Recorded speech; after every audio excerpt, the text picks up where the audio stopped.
ता नेपाळी चेडू कथासंग्रह. लेखक प्राध्यापक अविनाश बापट. रावा प्रकाशन, कोल्हापूर. जीवनमूल्यांना आधुनिक विचारांकडे नेणारा कथासंग्रह ता नेपाळी चेडू. प्राध्यापक अविनाश बापट यांचा ता नेपाळी चेडू हा कथासंग्रह त्याच्या मुखपृष्ठावरूनच अगदी लक्षवेधक वाटतो.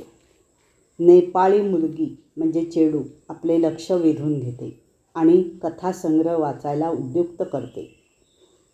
ता नेपाळी चेडू हा लेखक प्राध्यापक अविनाश बापट यांचा मालवणी बोलीभाषेतील दुसरा कथासंग्रह आहे. मालवणी बोलीतील हे त्यांचे 9वे पुस्तक आहे. मालवणी भाषा अभ्यासक असलेल्या प्राध्यापक अविनाश बापट यांना सह्याद्री वाहिनीवरील अक्षरांच्या वाटेवर या कार्यक्रमात निमंत्रित केले होते.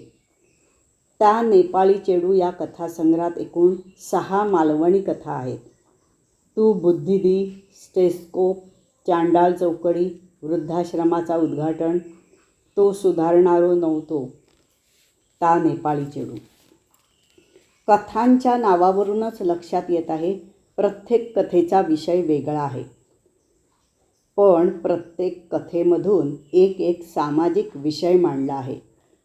लेखकांनी सामाजिक विषय म्हणजे समस्या याची मांडणी सखोलपणे केली आहे. कथेच्या शेवटी त्या समस्येची उकलही अगदी नेमकेपणाने केली आहे. कोणतीही संदिग्धता ठेवली नाही.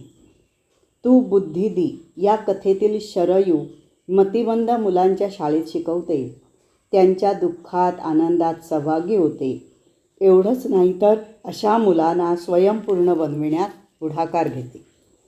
वृद्धाश्रम ही आजच्या काळाची गरज बनत आहे, पण या विषयावर भाष्य करताना लेखकांनी दाखवलेला संयत भाव खूप काही सांगून जातो.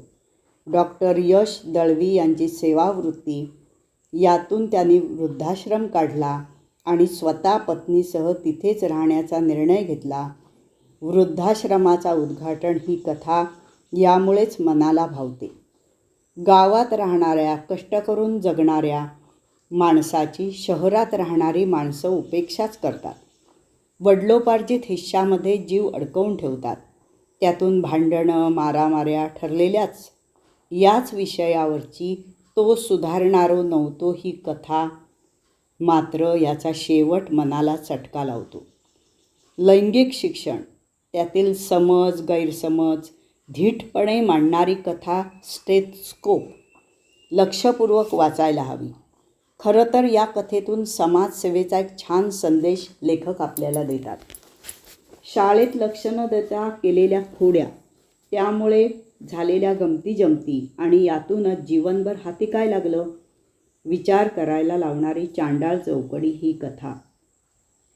मालवणी बोलीभाषेतील या सर्वच कथा अस्सल मालवणी मुलखातील आहेत, तरी सर्व समावेशक वाटतात.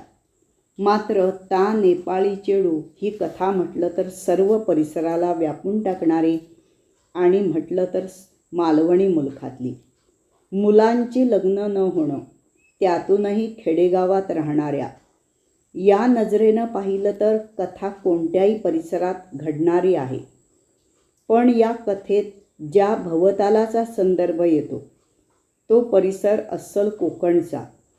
आंबा सीझन, कामगार न मिळणे म्हणून नेपाळी कामगारांची गरज, हा विषय या कथेच्या अंगाने मांडणी करताना लेखकांनी एक सुंदर प्रेमकथा गुंफली आहे.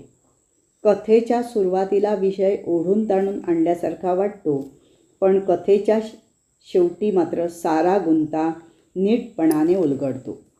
या कथासंग्रहातील प्रत्येक कथा वेगळ्या विषयाची आहे, पण सूत्र एकच आहे, सामाजिक समस्या आणि त्याची कथारूपाने मांडणी आणि उकल. एक प्रकारचे हे सामाजिक प्रबोधनच आहे. आपल्या अवतीभोवती असे प्रसंग घडत असतात, पण लेखक प्राध्यापक अविनाश बापट यांचे संवेदनशील मन त्यांना कथारूप देते. समस्येकडे अडचणीकडे पाहण्याचा लेखकाचा दृष्टिकोन यातून दिसून येतो. लेखक ज्या मालवणी भागात राहतात, गाव हिंदळे, त्याच्या आसपासचं वातावरण हा कथासंग्रह आहे, हा कथा परिसर आहे. हे खास वैशिष्ट्य म्हणून या कथा केवळ ग्रामीण कथा न वाटता निम शहरी वर्गातल्या आहेत. कथा दीर्घकथा आहेत, पण त्या कुठेही पाल्हाळिक वाटत नाहीत. कथासंग्रहाचं मुखपृष्ठ अगदी बोलकं आणि आकर्षक झालं आहे. रावा प्रकाशन कोल्हापूर यांनी हा प्रकाशित केला आहे. याचं मूल्य ₹270 आहे. ISBN नंबरसहित हे पुस्तक प्रकाशित झालं आहे. लेखकाचे मनोगत व परिशिष्टमधील शब्द व अर्थ अवश्य वाचा. मालवणी भाषा समृद्ध करणारा हा कथासंग्रह वाचकाने अवश्य वाचला पाहिजे, त्याचा आस्वाद घेतलाच पाहिजे.